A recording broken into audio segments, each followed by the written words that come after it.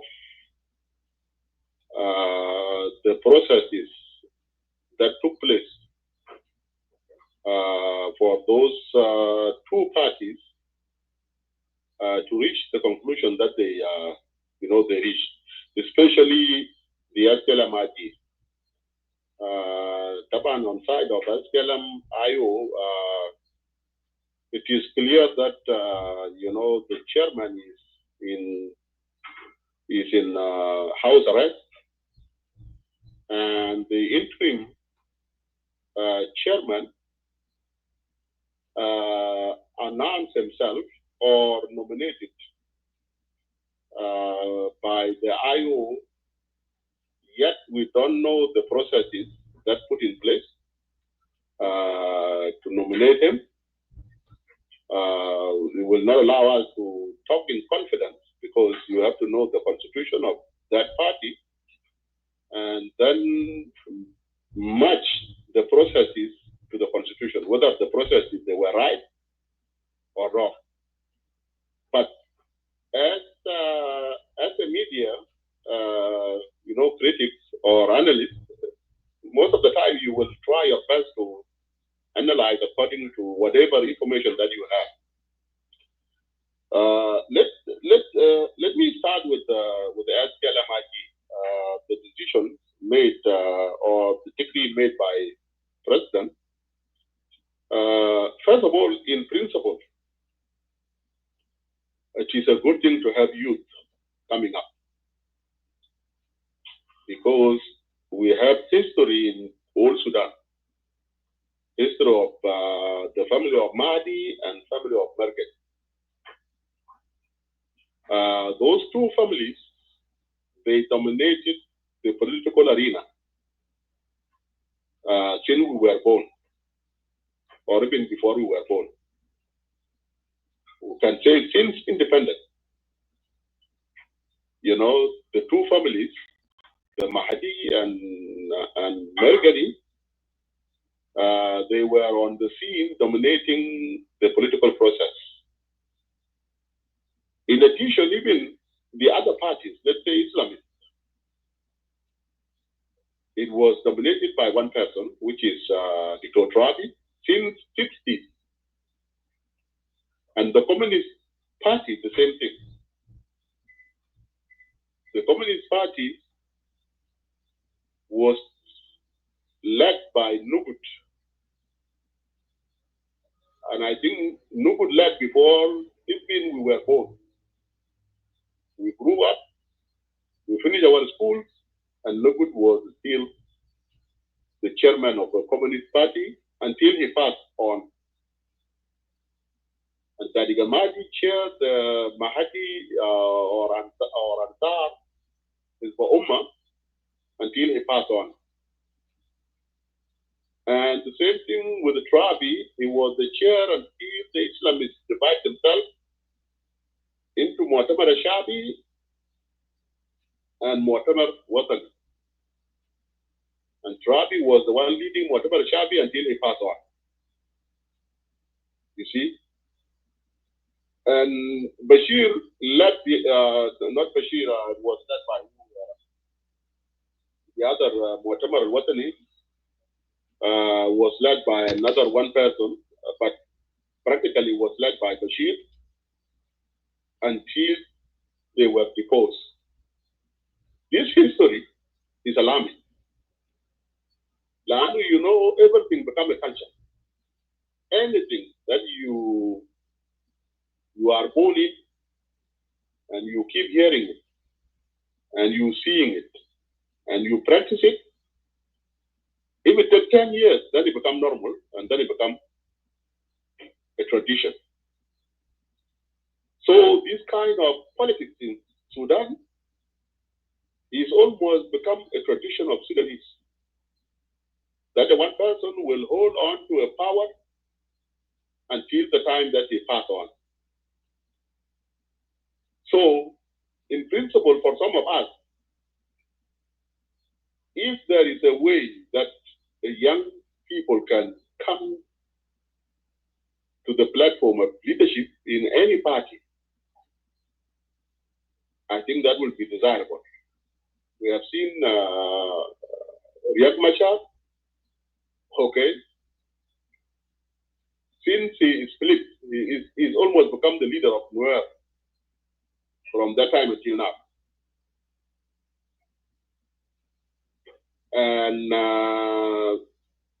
And President Kiir led the SPLM from the passing of Dr. John until now. So if there is a way that there are young people coming up in the ladder, I think Rubin will like to see that.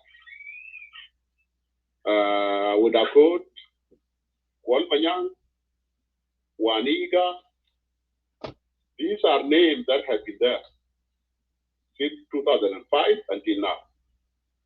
So that is 20 years right there.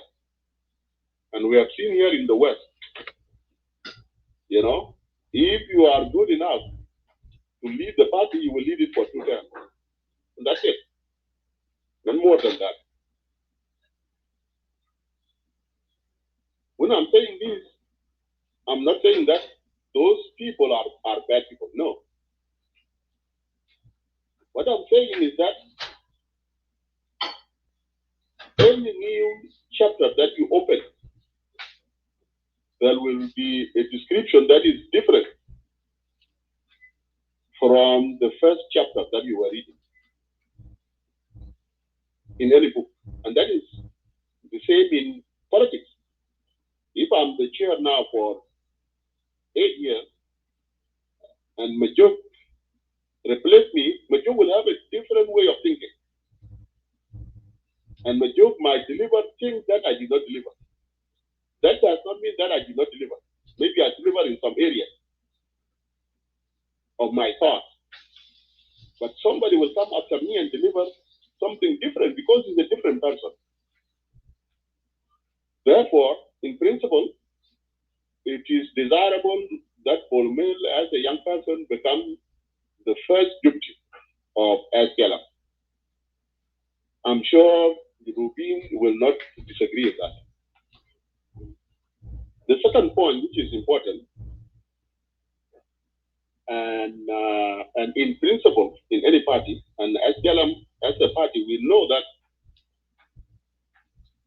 the chair of the party and Secretary General of the party and the first deputy of the party, mostly they are nominated through convention. And that is what SPLM did in 2008. And when convention finished, those people, they will carry on until the next convention. In between convention is the highest power or institution in the party. But when convention is finished, that power is delegated to National Liberation Council. The National Liberation Council becomes the highest organ in the party. Therefore, if there is anything that happens before the next convention, then the National Liberation Council will decide and act. And that decision will be temporary until the next convention. Okay? This is a constitution. Therefore, I don't know if there is another convention that happened between 2008 and now. And also there is a political bureau, which is the executive body that manages the affairs of the party. But whatever political bureau manages, it does not reach the stage of changing the president or the first deputy or secretary general. Those are left for a convention or for a president to decide and endorsed by National Liberation Council until the next convention. Therefore, the decision that happened now, and there are decisions before that, there are a lot of changes that happened. I'm not sure because I have been away from the party documents. I don't know what are the processes put forward to realize the outcome that we are talking about. Because if we see it legally, whether those things are done according to the party bylaws or they were done out of the constitution of the party. So that is a question that I can raise there and leave it there because I don't have information and I cannot say, that it is left or right. Therefore, whatever happened or whatever decision that happened, if that decision is bringing young people, I think many people will like it because you will want to see changes. We have been 20 years or 20-something years, 20 years that from 2005, and Akot was there, Manyang was there, Wani was there. Then we will ask ourselves, in these 20 years, did you achieve what they were expecting from the SPLM? Lanu party, you put it there, and you hope that to the members and to the nation. If the answer is no, then I'm sure many people will say, okay, let's see new faces. Then the next question will be, okay, how did these new faces came up? Was it done according to the bylaws and constitution of the party or not? So these are lingering questions. People are hoping to see new faces, hoping to see young people taking, leadership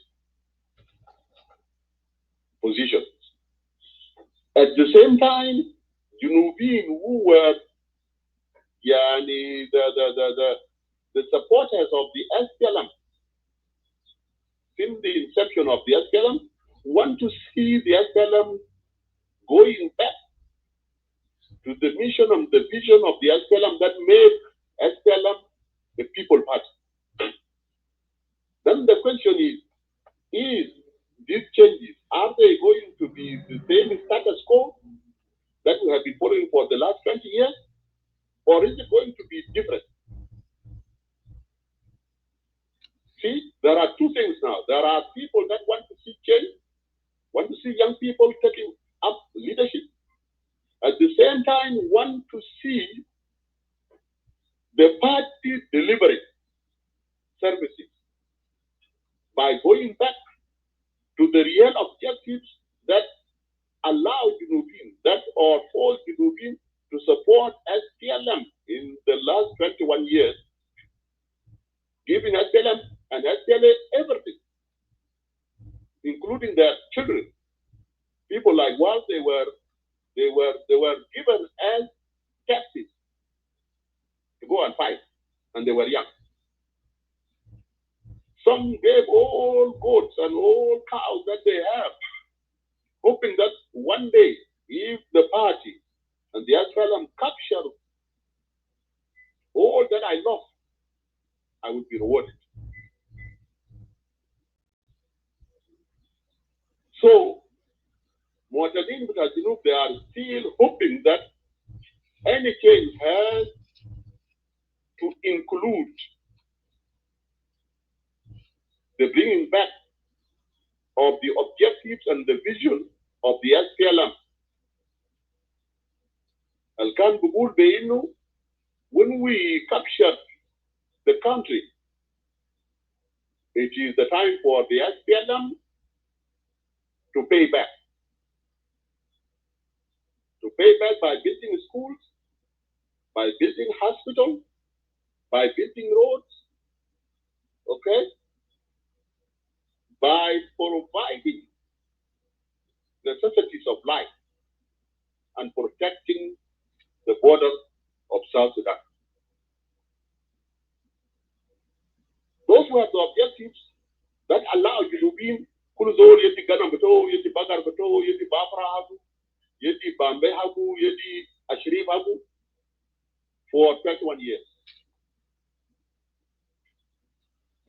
Therefore, since we don't know how these changes happened and what was the guiding principle that led to these changes, then for us as citizens, we have to remind them that one, we need new faces, we need young people to climb up. That is desirable. Objective number two, that change must put into consideration the objectives of the SPLM that allow SPLM to be supported by full Sudanese to be included in this change. Okay? Therefore, it is time that is going to tell. But in principle, I'm sure you people will say, okay, that is a good thing. We have been here for 20 years and we have not seen something that we can jump up and clap our hands. We have seen a country which is good, but we do not see al-Muatanin, al-Wadu, kullu, everything. To the SPLA to fight the war, who become a Masakin, they are still dying without hospital. They are still traveling in bad roads, even worse than the old Sudan. And children are still sitting under the trees in a country that is producing oil. So it is our role as media analysts to remind the leaders that what you are doing is good, but it must include 1, 2, 3. And time will tell. If it is the same status quo, mark my word, things will not work out. And people are capable of impacting change. But if it is a desirable change, then people will take those people who are making change to example. We will root for them, we will support them, okay? And time will tell, because we don't have full information about all the points that I raised. In terms of IO, it is not the first time this confusion happened in IO. It happened during Taban, and it turns out that it is a storm in a teacup. Okay, the change of which Taban came as the chairman of IO did not work out,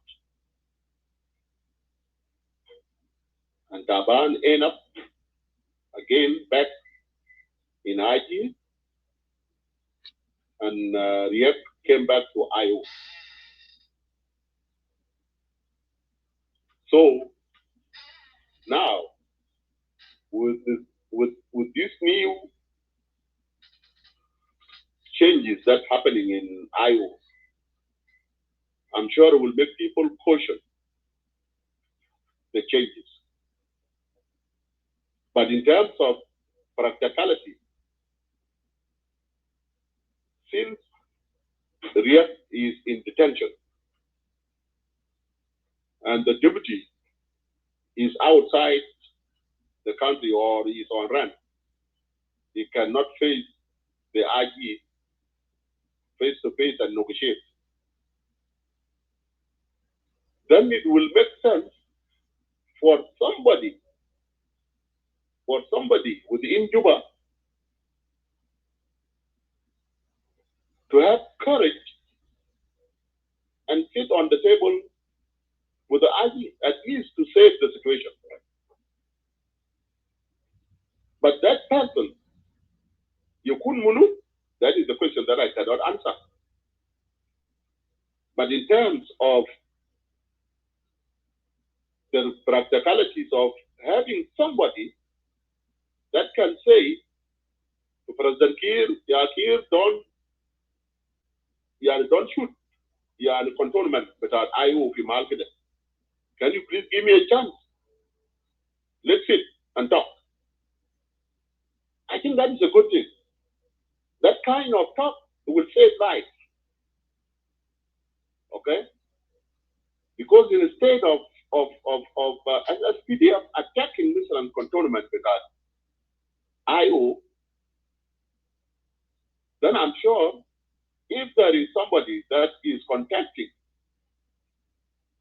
President Kiir or authorities or SPDF and say, don't, can you give me a chance? Let's come and sit and talk. I'm sure that kind of move will spare few days or will spare life. And mumkin nasa yamut fo. Fara bishuf innu, the emergence of somebody like Par in Juba is a necessity. But I cannot say, is Par the right person? I don't know.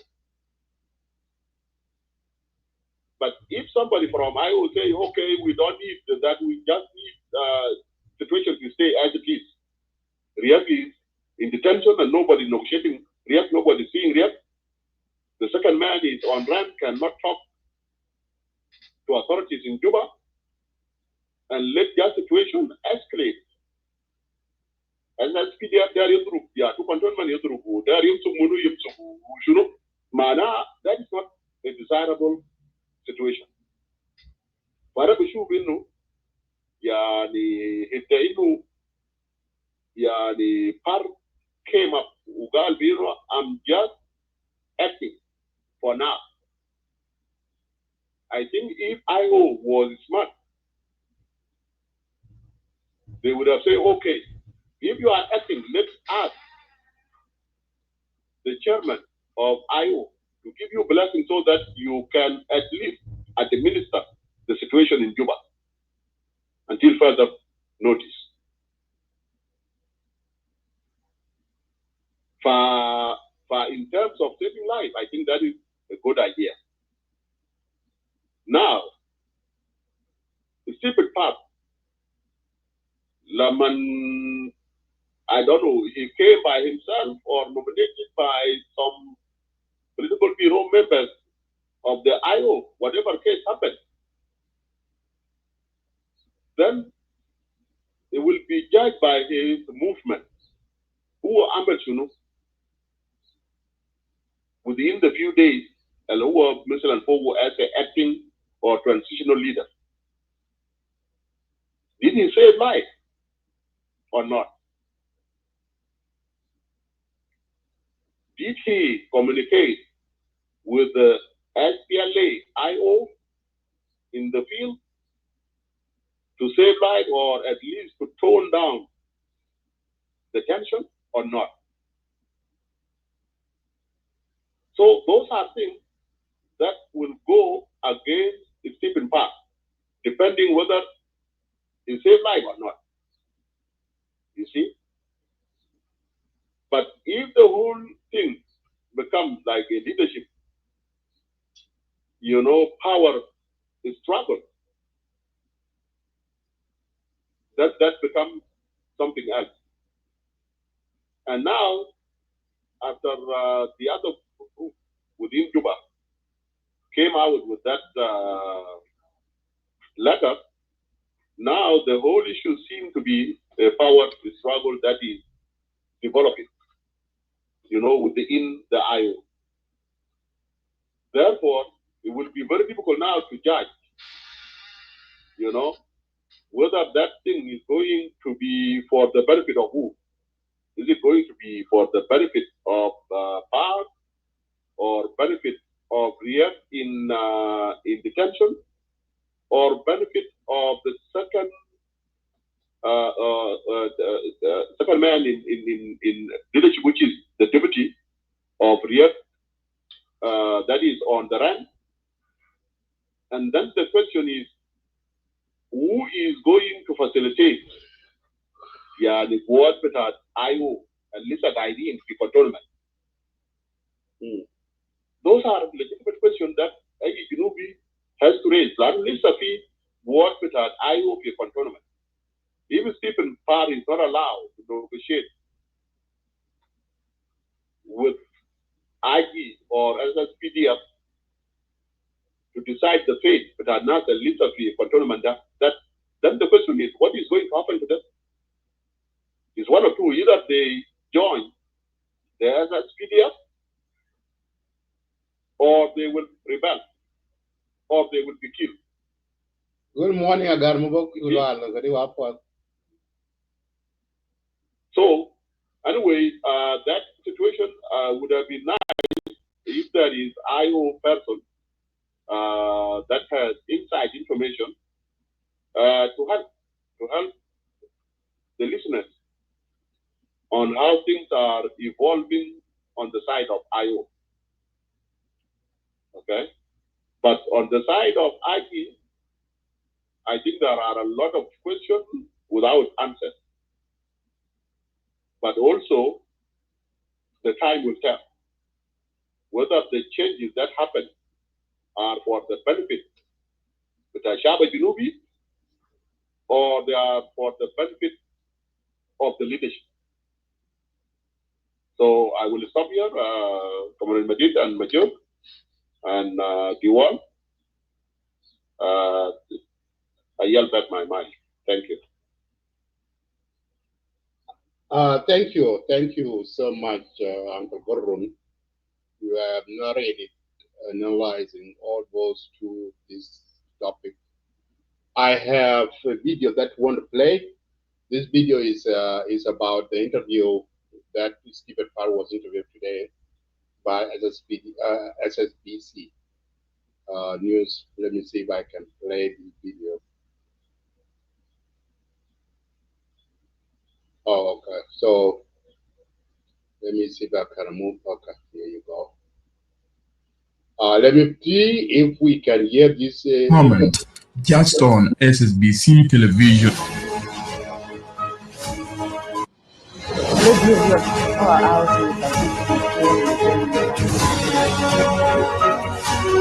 So, Honorable, welcome to SSBC Power House. We have just seen recently you have been officially endorsed as the interim chairperson of the SPLM IO.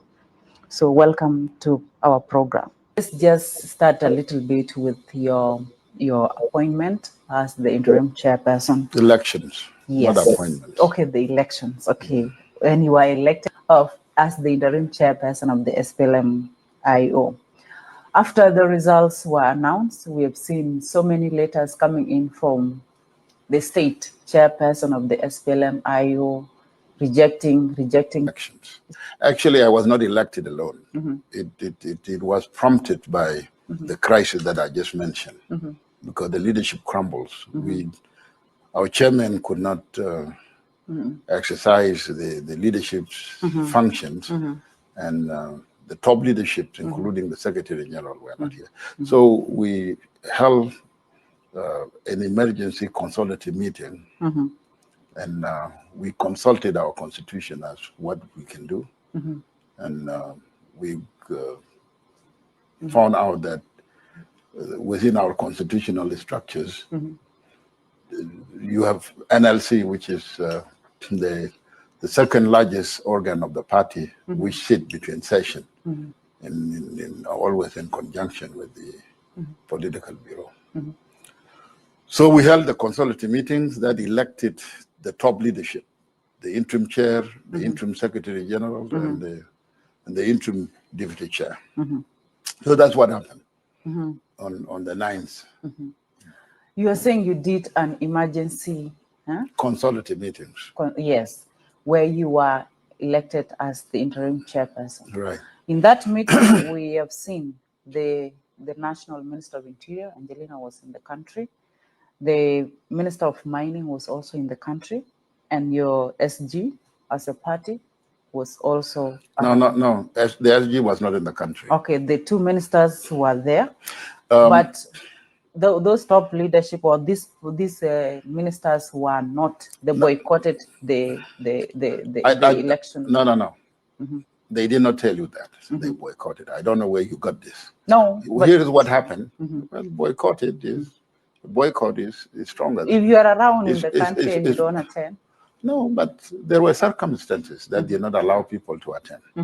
Take Madame Angelina, for example. You know, she stayed within the same premise where her dear husband is detained, and she was constrained by the security environment of the house. And we talked to her. She said, I could not join you at this time because we are constrained by the security environment of my place. We contacted Honorable Abuja. He was sick at that time. We tried to reach out to Peter Marsala. We could not get hold of him, and you know this is an emergency situation. So we went ahead with other prominent leaders, members of political bureau like myself, Lasuba Wangu, the Minister of Federal Affairs, the Honorable Deng Deng, who is also the Speaker of the Council of Estates, and then many other NLC members and members of political bureau. So, and what about those chairperson in the SPLM-IO chairperson in the state? Well, some chairperson in the state rejected what we did, but some have also. You might have seen them from Northern Bargazal. We had Upper Nile with us. We had Central Equatoria with us. You have seen them. You go to the headquarters now. They are there. They are with us. Jonglei rejected the process. Eastern Equatoria. Yeah. Western Equatoria. Western Equatoria. Our chairperson. Of course, we don't have a chairperson there now. You know what happened in Western Equatoria. The chairperson has gone to the bushes. So. And they're also doing the job in the bushes. We will talk about that. The SPLM-IO who is also working in the bush and the one in the city. So talking of the bush, like some of them are in the bushes. We have seen the SPLM-IO spokesperson, Lampol, right? Gabriel? Not SPLM, SPLA. SPLM-IO. No. There is a difference between SPLA-IO and the SPLM. What's the difference? This is a political wing and the other one is so the IO we are talking. You're talking about Lampol, right? Lampol is under different leadership of Nathaniel Oyet. I cannot speak for him, and he cannot speak for us. But he's still part and parcel of your party? No. There is a reality that people must accept. We cannot work with those who are carrying arms, resistance against the government now. But as you took your leadership, you are yet to denounce them officially. Who denounce them? No, they're still part of your party because now you have not bring up your new strategies. Actually, like those in the bush should not be part of these. No, we have a strategy, and our strategy is peace. And that is a difference between our leadership and the leadership of Oyet. Do you hear what Oyet is saying? Do you? Yes. Okay. Then if you listen to both leadership, our leadership here in Juba and the leadership of Oyet in a remote cyberspace place wherever we don't know. Which leadership is legitimate? Our leadership is legitimate. Why? Because we are elected. And then they were what? They ran away. By the way, our constitution stipulate that the headquarters of the party is Juba.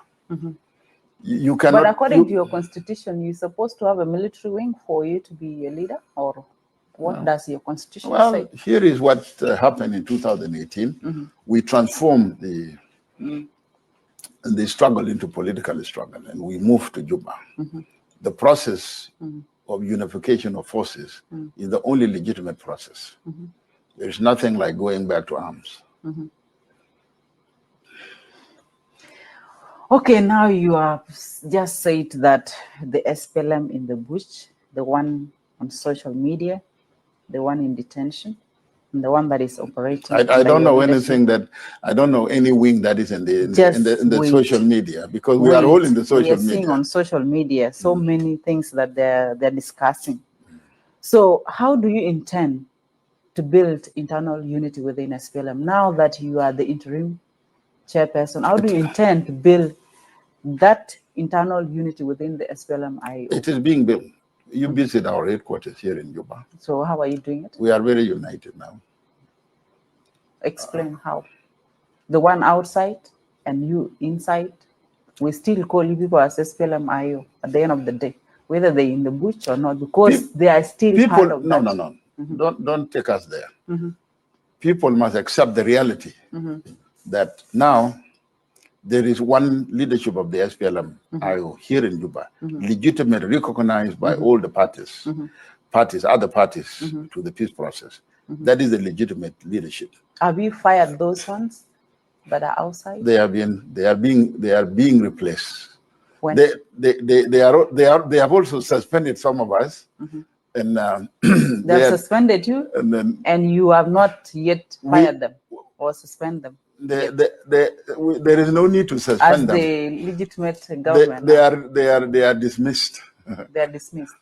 But we have not seen that letter circulate. You will see it if that's so. You will. Is that what you want? It's there. They have been dismissed long time ago. According to the government, now we are going to the Nasser. The SPLM-IO officials that have been arrested are said to be behind the civil unrest that is happening in Upper Nile State. So do you think that will be actually a media prejudice? These people have been detained. What we are demanding is justice for them. And we cannot judge them in the court of public opinion. We see them as political detainees until now, until they are moved from political detention to criminal prosecution. So what do you think about the reason of those arrests? No, I cannot discuss that because it will also be legally a prejudice against them. I did not charge them with those crimes that have been alleged against them.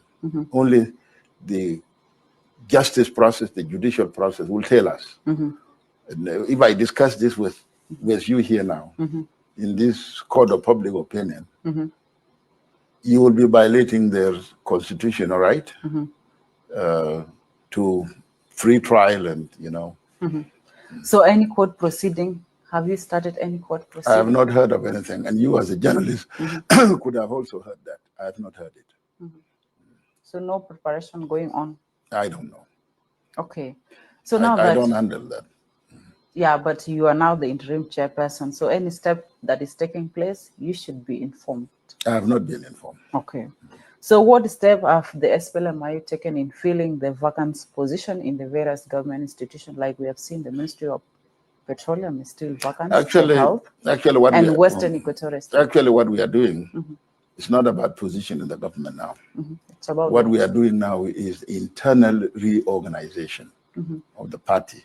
And then we form steering committees, focal points, taking stock of our cadres in the country and outside the country. And we'll take it from there.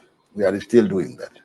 So you are still... We have not yet deployed our cadres to the government institutions. So you are still working internally? We are working internally. That means you are still building that piece that is staying away from... Our internal unity, our internal structures, the functioning of our internal structures is paramount. So how long will this position remain vacant? As long as we are doing this. This is a process. Is it not affecting you as a party? in terms of delivery? It is a challenge, not only to us, by the way. In the government, we are not a party. So why are you delaying in the government, the services to the citizen by delaying the appointment of the yes? No, if you are not appointing those who are supposed to that is deliver also the prejudice. I'm telling you that the crisis has disturbed our structures. So for us to deploy our cadres to the government institution, we must first and foremost organize ourselves. You know, we are not delaying it. There's nothing like delaying it intentionally. You must also understand the objective situation in the country. The conditions for so many things are not there. So many things are not there, such as what? Security situation in the country, you know this. And then the political and security situation has actually affected my party more than any other party. And that is why you have those of us in the bushes, some of us in jail, but those who are some of us in hiding. But those who are in Juba, they are now moving freely. Like you, when you came, you are very okay. Yes. So what security situation? What I mean, let's just go back to the crisis that has actually crumbled our leadership. Okay? You have also mentioned the reaction from the state, you know, and all these kind of things. Many of our leaders have run away. They are not here in the country, from the state and also at the national level. That projects, that internal projects of reorganization, taking stocks of our cadres and our leaders, is paramount to us. So what? Because we must be an organic organization for us even to deliver in the government. So what triggered them to leave the country? Security crisis. Why didn't you leave? Myself, I decided to stay the course. Why? Because that's the right thing to do. And you will agree with me. If I run away, you will have nobody to dialogue with. If you say that was the right thing to do, that means the security is okay. Even for them, they did not make the right choice then by leaving the country. I think many of them, yes, I agree with you. There is insecurity, and yet you people are here. And I agree with you 100%. And this is where we disagree with those of yet who have run away from here and accusing us of so many things. People should not run away. This is a national capital, and our policy, our internal policy as a party, even the instructions from our chairman was to stay the course here. We came to Juba to live here or die here. Those who have run away must be maybe guilty conscious or anything else. What is the future of SPLM-IO in your hands as the interim chairperson? It is our future is very bright. Right. We are reorganizing ourselves, and the party is being rejuvenated. If you go to the headquarters now in Tongping, you will see how vibrant now is the party, and that's the most important thing to us. Does that reorganization or organizing your party, does it also affect the state? Are they part of it? Oh, yes. The state's organs are a replica of the national structure. So those chairperson who rejected your leadership, are they also part of this reorganization? We still recognize them as members. And they are now recognizing you as interim chairperson? They don't have to. They don't have to, but we are a democratic political party. So how will you operate? What? How will you operate with the state if they don't recognize your leadership? Well, those individuals do not own the state structures. So them? It's not necessarily replace them? Listen to me. This party is a democratic party. The fact that somebody rejects my election, for example, does not disqualify you to be a member. And very soon we will move to the state to actually reorganize them If they want to be part of the leadership and they are elected there, they will also continue. So the fact that you don't want Stephen Par Kuol to be the chairperson of the interim chairperson of the party does not disqualify you to be how are you a going member. to convince them that you are not what they think? That is what leadership is all about, is to convince people. Democratic politics is persuasive. I will continue to persuade them. That what I'm doing is the right thing. So what kind of party do you think the SPLM-IO should be for the people of South Sudan? If you read our manifesto, our constitutions, and all other governing documents, we have a vision for a federal democratic Republic of South Sudan. Our vision is to establish a state that accords every citizen of South Sudan political right, socio-economic right. So that is the vision of the strategic vision of the leadership of the SPLM-IO. We will pursue this, and that is what guides us. And you are saying that vision under your leadership, yes, will be something that will be... It will flourish. Because the same vision you've been having, right? All along. Yes. And still there has been up and downs. There are challenges always in any political organization. So how are you setting up those challenges? How are you going to handle them? We are adopting different strategies to reorganize ourselves and face them, as institutions. We have formed steering committees to take a stock of our cadres and also to update ourselves periodically on the political development in the country. All right, dear viewer of SSBC Power House with Akot Makir, we are taking a short break. When we come back, we are going to discuss the peace implementation in the country with the SPLM-IO alongside with the other parties that are in the R axis. Let's take a short break. When we come back, we'll proceed from there.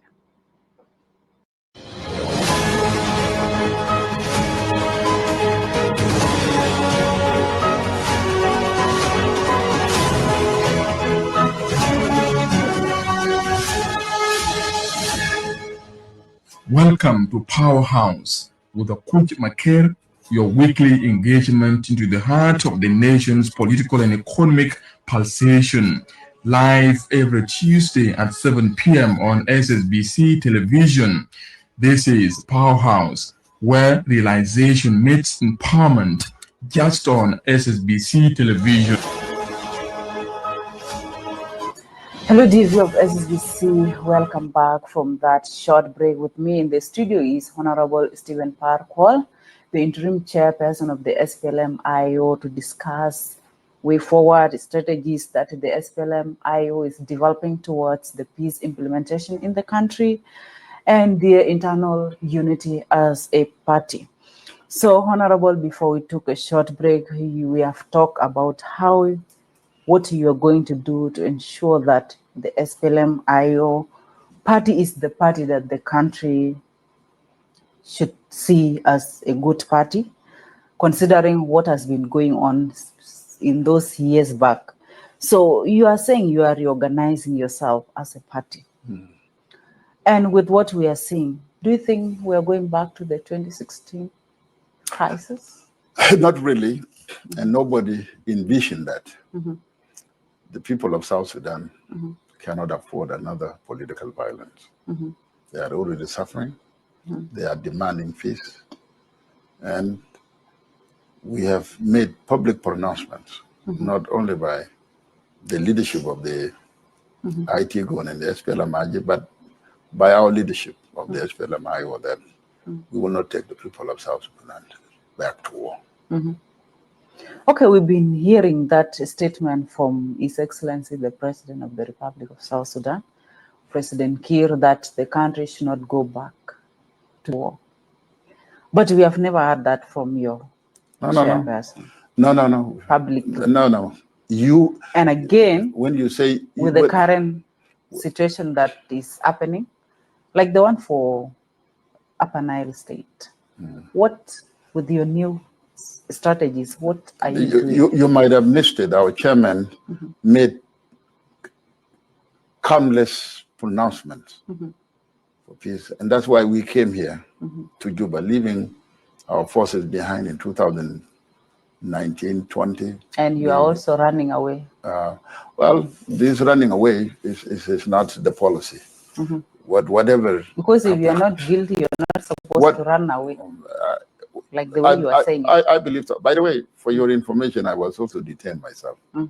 Okay. Yes. And so I did not run away, because running away can mean a lot of things. There are people released before you were detained and released. Yeah. Not only me. There are other people. Innocent. There are people who have been detained and released also. Let us come back to the tracks. Peace is our political agenda as a party. Our chairman made countless pronouncements, and we made it practical by coming to Juba to implement the agreement. Now I'm publicly I'm making it now, here now in your studio, that peace is our internal political policy as a party called SPLM SPLIO. So are there any discussion between the government and SPLM-IO to resolve the current political instability in the country? We have initiated that. And we have just been endorsed by the parties in the high-level committee as a party. We have been recognized as a peace partner by all these organizations. The organization that are in the ARCAS and also in the RTGONO, because RTGONO was established by the RRCs. All the signatories to the RRCs participating in the government actually make up this high-level committee. So we are in dialogue with all the parties in the government, and there is a consensus that we will move on with the peace process and ensure that peace is implemented. The ongoing war in Upper Nile State. Well, we have been demanding as a party, and now I'm speaking as SPLM-IO leader, we have been demanding ceasefire, not only in Upper Nile, but all over the country. Because you cannot dialogue while fighting. The cessation of hostilities, the permanent ceasefire should be maintained. And that is what we have been demanding all along. It doesn't mean that it will scale us back to war. The incidents have been happening all over the country since 2020. I've been serving the institution called NTC as Secretary General, responsible for the implementation of transitional security arrangement. There were so many incidents here and there, but as parties in the government, we work together to ensure that we don't relapse back to war. So you are making sure that people don't go back to war. By the way, our mandate as RTGONO is peace implementation, because we are a government of peace agreement. If we fail to maintain peace in the country, it means we are not actually discharging our functions as a government. Most of the citizens, or some of the citizens, say that the SPLM-IO has not been faithful in implementing the peace agreement. So how do you respond to those allegations? That is actually... They're saying all this delays because of your party. It is unfounded. You cannot prove that. But they are saying it. The agreement actually is 2 chapters. If the rest are just processes. Chapter 1, which actually give you the structures of the government from national level all the way to the state and the counties. We have participated in chapter 1. In chapter 2, the transitional security arrangement, you know that it started with the cantonments and the trainings and the unification of force and deployment. We also participated in those processes. So I don't know where these So come what is delaying then that unification? What is delaying the unification of the forces? There were so many factors, including the lack of resources and other issues, the logistical issues, and a lot of things are not happening in the country now. It's not only unification of forces. We are in economic crisis, you know that. And so we have political and socio-economic issues. Unification of forces is a very huge project. And the way it is written in the agreement here, it is a huge operation that is start with assembling of forces, controlment of forces, unification of forces, training of forces, deployment of forces. We complete phase 1. We were supposed to embark on phase 2. Then the Nasir crisis occurred, and that also disorganized us again.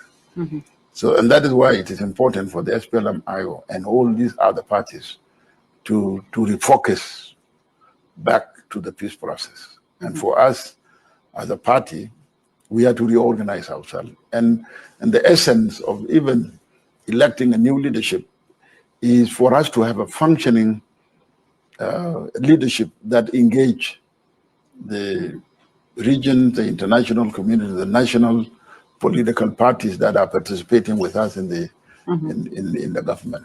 Without this leadership being established, we will not be participating in all of these activities. And that will be detrimental to the peace process in the country. So what triggered the conflict in Nasir and Wulang counties? You mean the nature of the crisis?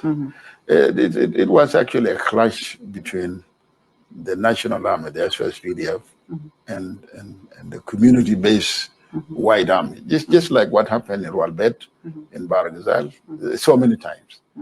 Even in Lake State, there used to be a confrontation between the community-based armed militias. We call them anything. You call them Galweng, you call them Tidweng, you call them, Manyumaji in Eastern Equatoria, you call them White Army in the New Land, you call them Abuchok, you call them anything. They are there. They're also associated to be SPLM-IO. Well, that is also another prejudice.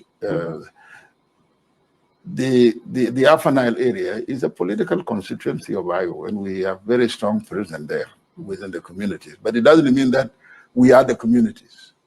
We are a political... So did you reach out to their leaders? Military organization. We have been trying. So what is their feedback? Why is it the war is taking long to stop? Well, the culture of war in the country that I'm telling you, it has been challenged not only to the SPLM, SPLA, IO, by the way. Even the national government have challenges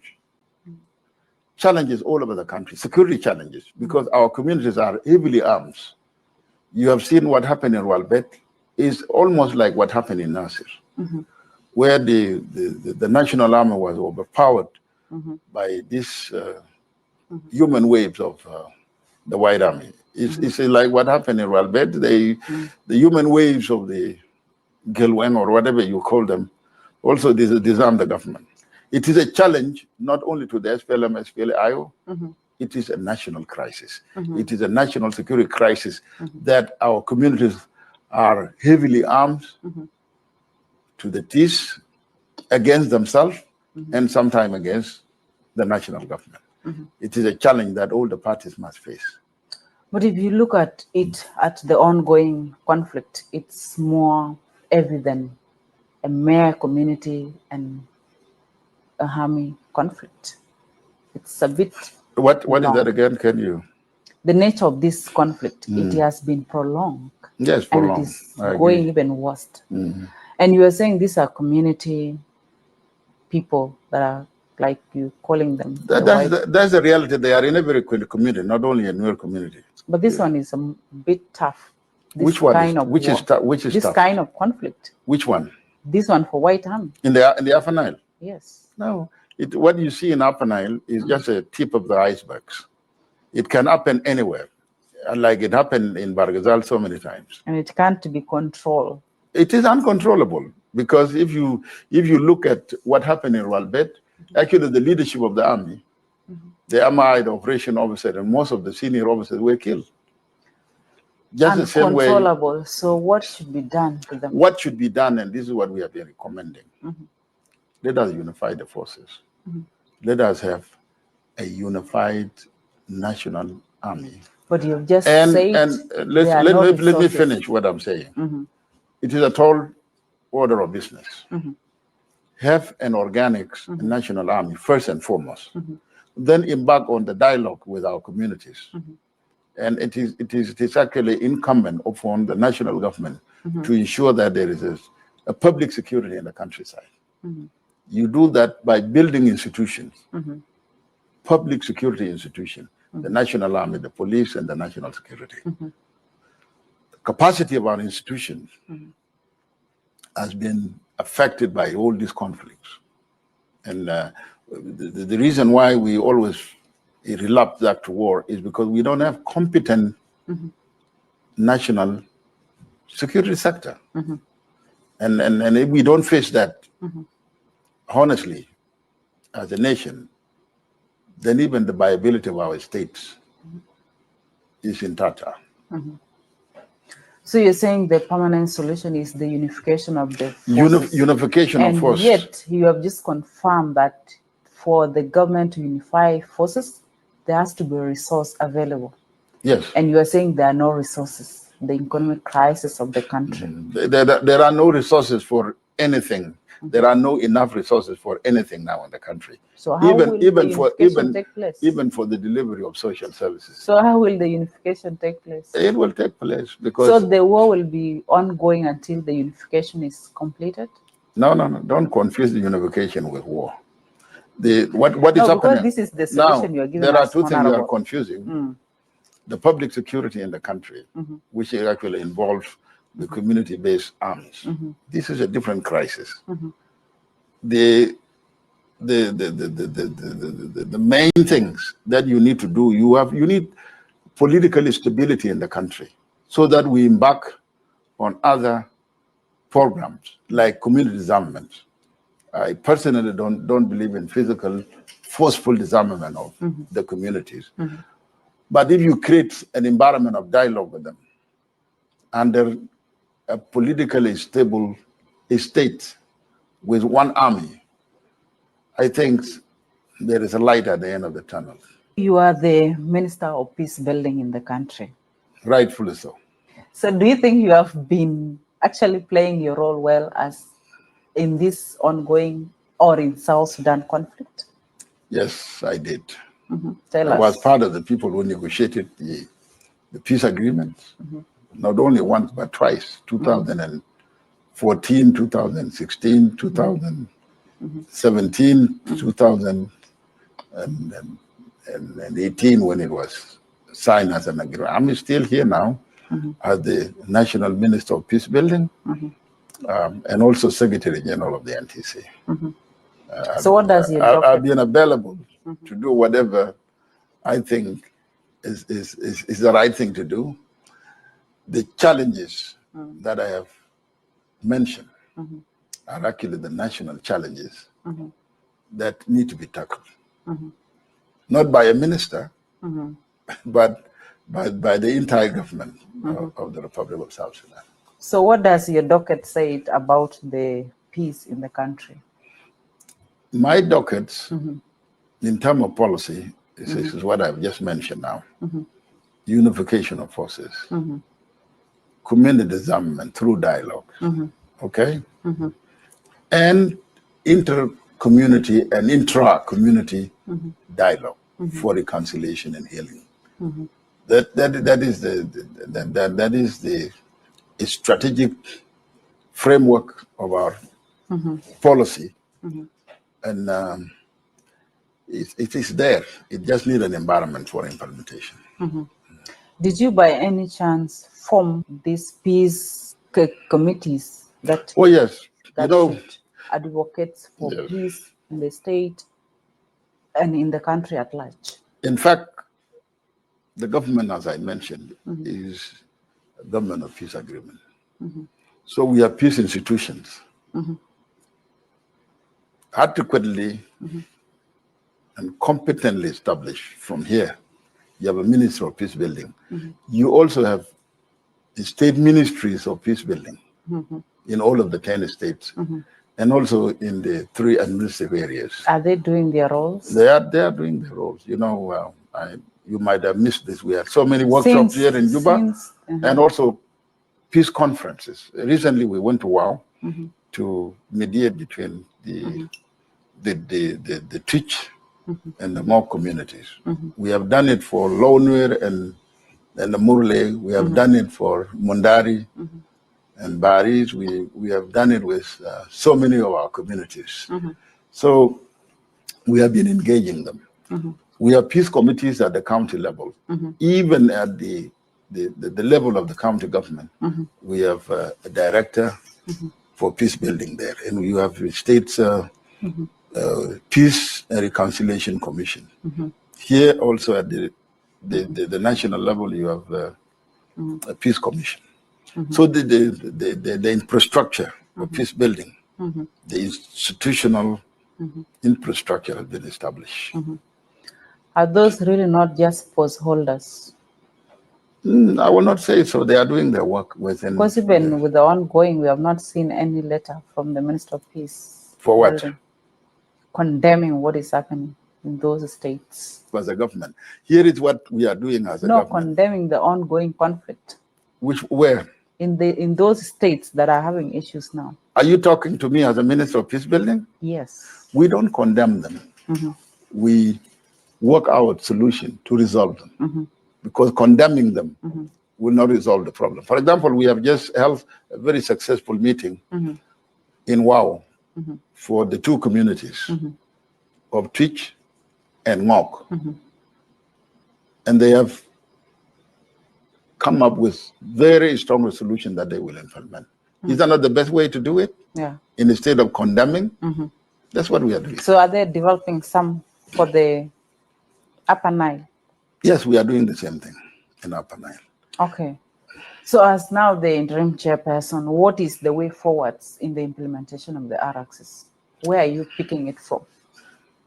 We pick it from observance of ceasefire.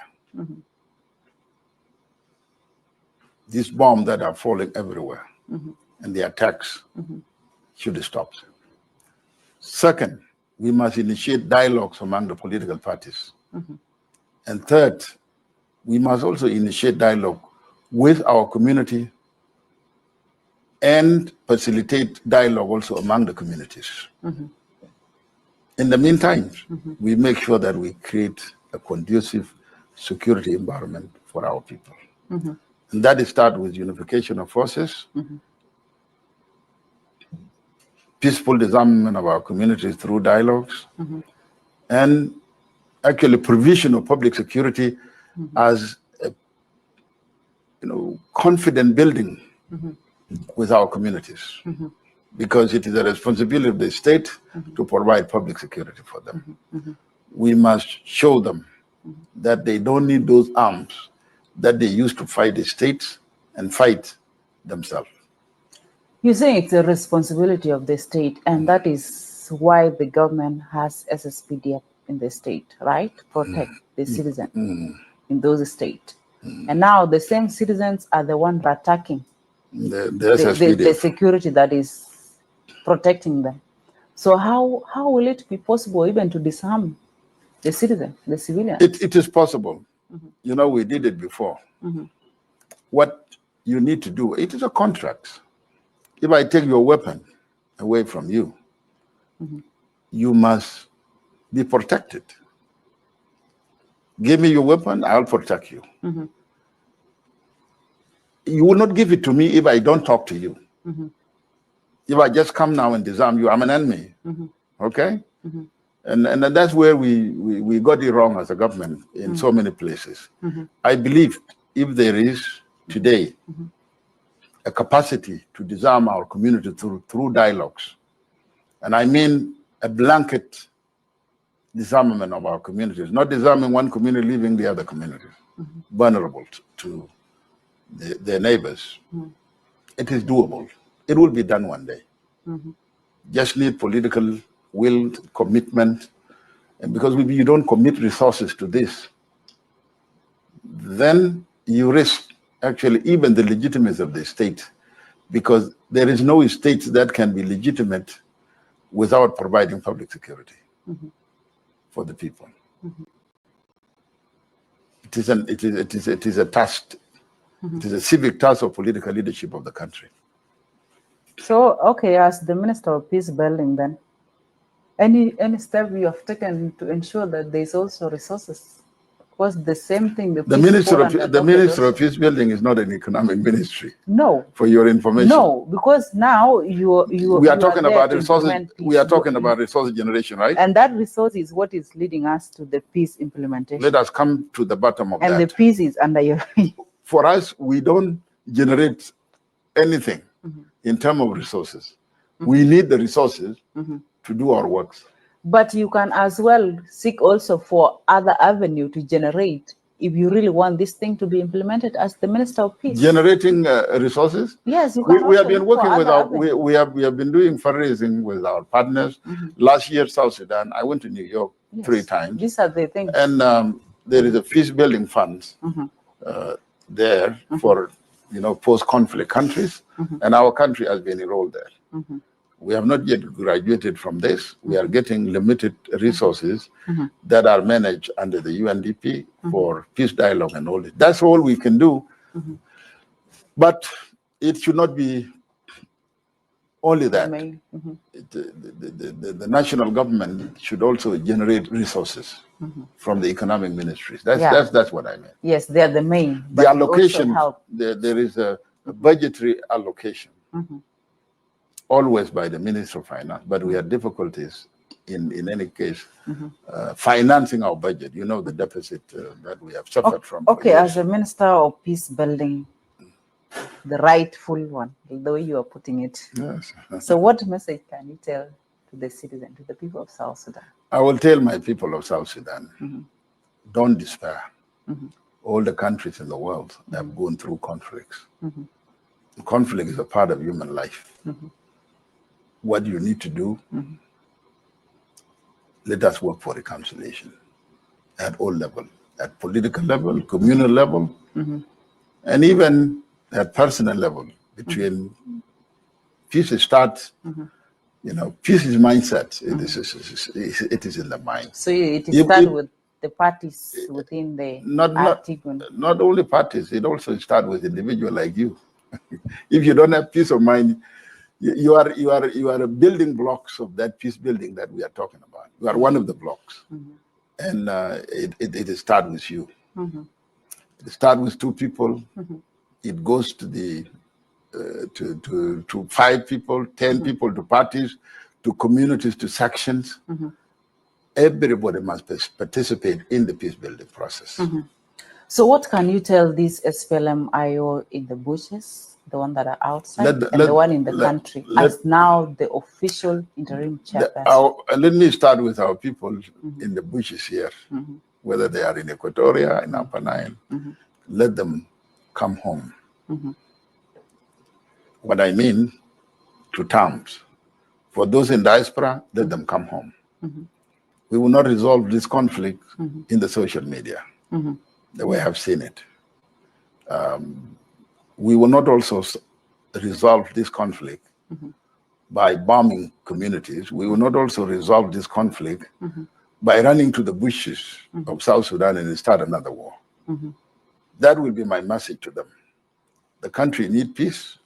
It needs dialogue with cool minds. We must liberate ourselves from this culture of war. So those who are talking in the bush or wherever they are should come and talk in the country. Yes, they are in the country. So they just need to come. Somebody like Oyet is in the country? I don't know. When I listen to Oyet, he sounds like a ghost somewhere in cyberspace. So I don't know where he is. But what I'm saying is, it will not be solved in the cyberspace. So it will not also be resolved in the bushes of South Sudan. At the end of the day, we will end up in one of the capitals of the world or of the region, or even here in Juba to dialogues. So people must not waste time. We must initiate dialogue, like we are doing here. The interim leadership of the SPLM SPLA here in Juba is for peace at all costs, because our arses, as we have resolved in our documentation, is the only path to peace. Dear view of SSBC Power Hours with Akuchmaker, that was Honorable Stephen Par Kuol discussing the implementation of the peace agreement as he has just taken the office as the interim chairperson of the SPLM-IO, and is calling out to all the South Sudanese, the SPLM-IO people who are outside the country, come back to the country. He has confirmed this security. So that's it. That's what we have for you. On behalf of the team, I am Akuchmaker, and thank you for tuning in to SSBC. Thank you so much. Thank you so much, for the wonderful interview. That is Akuchmaker from SSBC. That's what a great interview. Thank you. I appreciate that. That's a wonderful interview. So I will give you guys, I'm really tired. It's getting to that time. So I have 13 minutes so I can close down this video. And then for those of you watching in Facebook and YouTube, you can join us in Clubhouse. Before I close it, I have 13 minutes left. So these 13 minutes, let me go back to Clubhouse. Uncle Gordon and Majuk, what do you guys think? And also Tad and Peter. So what do you guys think regarding about the interview that done by Akuchmaker with the interim chairman of SPLM-IO? So that was Stephen Parr? That was one interview? Yeah, that's Stephen Parr here. Oh, thank you. Yeah. So, Uncle Gordon. Okay. So, Tontad, you can go ahead with your, what do you think?